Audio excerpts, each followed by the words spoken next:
quando um casal de montanhistas alemães, Helmut e Erika Simon, passeavam na montanha e encontraram um cadáver. Inicialmente pensaram se tratar de um cadáver moderno, como diversos outros que são encontrados na região mortos por causa do frio. Depois o corpo foi confiscado pelas autoridades austríacas e levado para Innsbruck, onde sua verdadeira idade foi finalmente estabelecida. 5.300 anos. Foi o que vieram a descobrir depois de muitas pesquisas. Pesquisas posteriores revelaram que o corpo fora encontrado poucos metros além da fronteira, em território italiano. Está exposto no Museu de Arqueologia do Alto Adige, Bolzano, Itália. O corpo foi extensamente examinado, medido, radiografado e datado. Os tecidos e o conteúdo dos intestinos foram examinados ao microscópio, assim como o pólen encontrado nos seus artefatos. Um relatório que diz que Otzi, o homem do gelo, tem 19 familiares genéticos a viver na Áustria agora.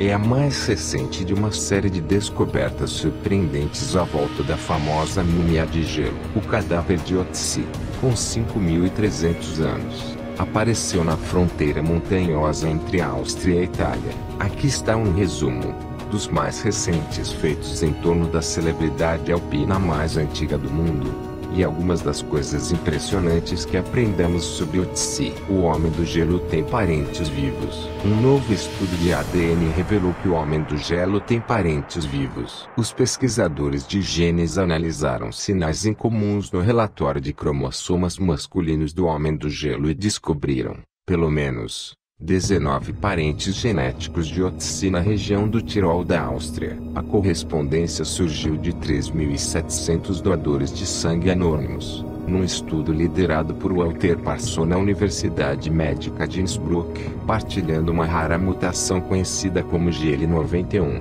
O homem do gelo e essas 19 pessoas apresentam antepassados em comum, que terão vivido há cerca de 10.000 ou 12.000 anos atrás, disse Parson. A descoberta suporta a pesquisa anterior que sugeria que Otzi e os seus antepassados eram da pecuária. O estudo usou indicadores de cromossomas e que são passados de pais para filhos para delinear as migrações neolíticas que trouxeram a agricultura para a Europa.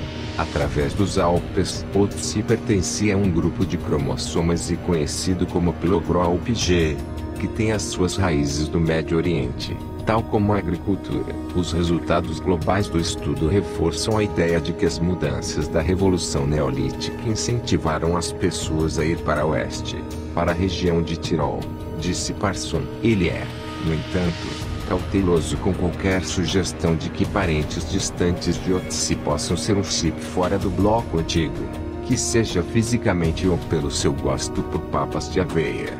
Quando morreu, Otzi, foi assim que os cientistas o chamaram, tinha entre 30 e 45 anos e aproximadamente 165 centímetros de altura. A análise do pólen e da poeira e a composição do esmalte de seus dentes indica que ele passou sua infância perto da atual aldeia de Feldturnos, ao norte de Bolzano, mas que mais tarde viveu em vales a cerca de 50 quilômetros ao norte.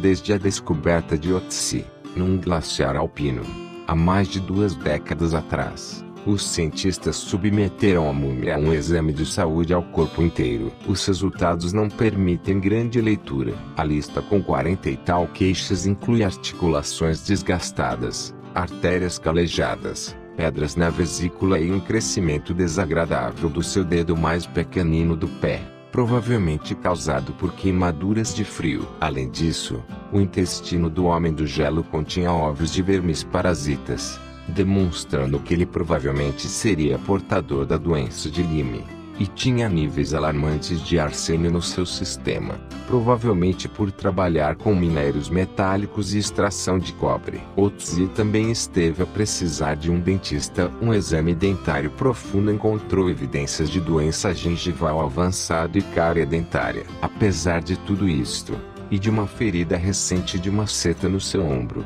Foi um duro golpe na cabeça que foi fatal para Otzi. Tinha anormalidades anatômicas. Além das suas doenças físicas, o Homem do Gelo tinha várias anormalidades anatômicas. Faltavam-lhe os 2 dentes do siso e um 12º par de costelas. O Homem da Montanha também tinha uma falha entre os seus 2 dentes da frente, conhecido como um diastema. Se isso terá impressionado as senhoras é um ponto discutível. O Homem do Gelo era tatuado. A múmia congelada de Otzi preservou uma coleção de tatuagens de cooperagem, contando-se mais de 50. Elas cobrem-no da cabeça aos pés. Não foram tatuadas usando uma agulha, mas sim fazendo cortes finos e depois esfregando com carvão. O resultado foi uma série de linhas e cruzes maioritariamente localizadas em partes do corpo propícias a lesões ou dor, como as articulações e a amplitude das costas. Tal coisa terá levado os pesquisadores a acreditar que as tatuagens marcavam pontos de acupuntura. Se assim for, Otzi deveria precisar de um monte de tratamentos, que, dada sua idade e doenças, não é tão surpreendente assim, porque poucas pessoas viviam mais de 30 anos há 5.000 anos atrás. Sendo o indício mais antigo da existência da acupuntura, as tatuagens de Otzi sugerem que esta prática se iniciou, pelo menos, 2.000 anos antes do que se pensava anteriormente. Ele consumia pólen e cabras. As últimas refeições do Homem do Gelo têm servido um banquete de informações aos estudiosos. O seu estômago continha 30 tipos diferentes de pólen. A análise desse pólen mostra que Otzi morreu na primavera ou início do verão,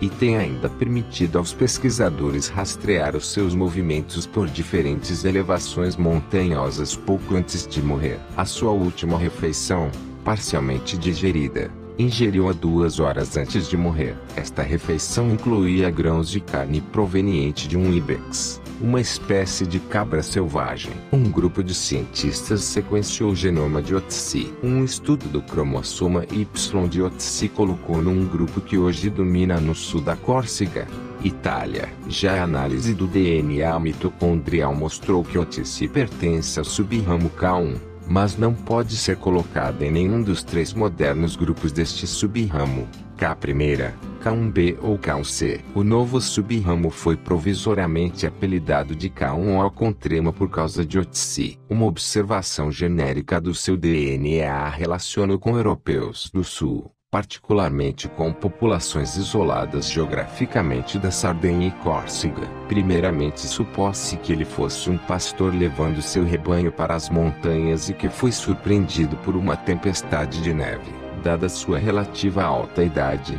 não teria resistido ao esforço e morrido. No entanto, a análise de DNA revelou traços de sangue de 4 outros indivíduos nos seus equipamentos, um na sua faca, 2 na mesma flecha e o último no seu casaco. Em julho de 2001, 10 anos após a descoberta do corpo, uma tomografia axial computadorizada revelou que Otzi tinha o que parecia ser uma ponta de flecha no seu ombro, mais precisamente na omoplata, combinando com um pequeno furo no seu casaco. O cabo da flecha havia sido removido. Ele também tinha um profundo ferimento na palma da mão direita, que atingiu a carne, tendões e osso. Uma equipe de pesquisadores italianos e suíços usou a tecnologia de raio-x para comprovar que a causa da morte foi uma lesão sofrida numa artéria próxima do ombro e provocada pela ponta de flecha que permanece até hoje cravada nas costas. Os mesmos cientistas concluíram que a morte de Otzi foi imediata. Cientistas revelaram que Otzi morreu de um ferimento no ombro provocado por uma flecha. A partir de tais evidências e de exames das armas,